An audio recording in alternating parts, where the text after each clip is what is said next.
So I finally got to listen to Tiana Taylor's new album. I believe it's called Escape Room, right? And I saw somebody has said that this album gives Diary of a Mad Black Woman. And I'm not gonna lie, I hate that somebody said that. I hate that narrative. It's nasty.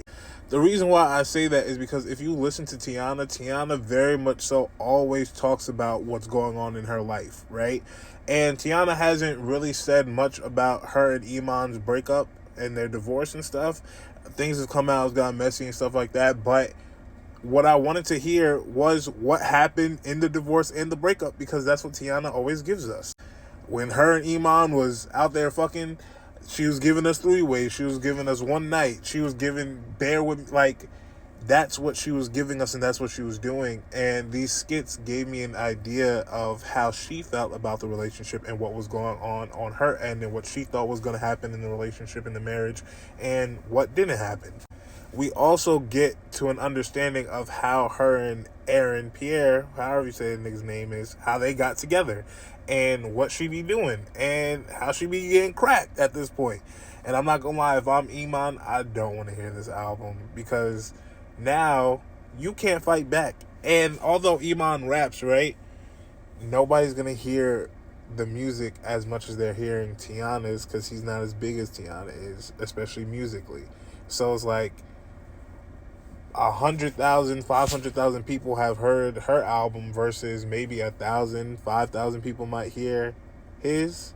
It's not fair, and it would piss me off.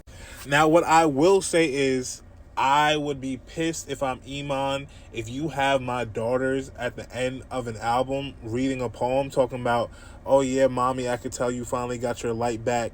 I'm so glad that you're finally happy again, and I'm glad that you're back to music. Forget the back to music part. What do you mean that mommy got her light back? Are you trying to blame me? You're my kid too. What? That would piss me off, I'm telling you. All that to say is the whole black woman angry thing is corny. The skits, yes, were there a lot of skits? Yes, but did they flow really well? Yes. Did they stop the music? No, because the skits were still very much so musically. The only ones that weren't was Issa's, and then when you get to the end, and I think it's Regina Hall's skit, that's the only time it's not really musically. But other than that, the other skits of people talking, very much so musically. Like, very much so musical. They have instruments in the background, like, it flows into it, and they all make sense flowing into the songs.